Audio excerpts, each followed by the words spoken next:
Hello students. So நம்மளுடைய toppers அகாடமியில் short and அடுத்த பேட்சுக்கான வகுப்புகள் ஆரம்பிச்சாச்சு. ஓகேங்களா? ஸோ ஜாயின் பண்ண விருப்பம் இருக்கக்கூடிய மாணவர்கள் தாராளமாக ஸ்க்ரீனில் தெரிய நம்பருக்கு வாட்ஸ்அப் பண்ணிவிட்டு வெயிட் பண்ணுங்கள்.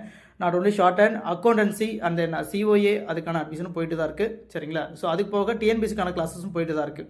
ஸோ உங்களுக்கு என்ன கோர்ஸ் தேவைப்படுதோ தாராளமாக ஸ்க்ரீனில் தெரிய நம்பருக்கு வாட்ஸ்அப் பண்ணிவிட்டு கொஞ்சம் வெயிட் பண்ணுங்கள். வாட்ஸ்அப் பண்ணும்போது என்ன கோர்ஸ் அப்படிங்கிறத மென்ஷன் பண்ணிடுங்க. சரிங்களா?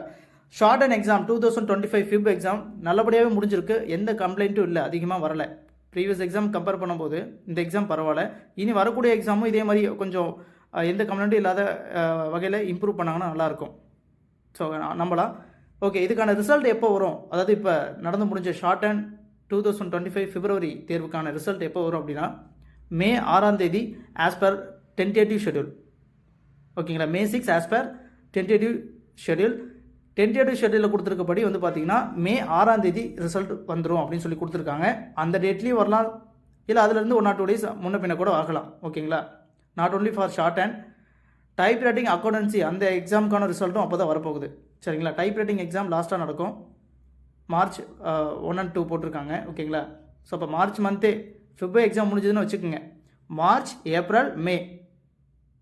ஸோ இப்போ 2 மாதத்துக்கு அப்புறம் தான் மே 6ஆம் தேதி ரிசல்ட் சொல்லியிருக்காங்க. 2 மாதத்துக்கு அப்புறம் தான் ரிசல்ட் வருது.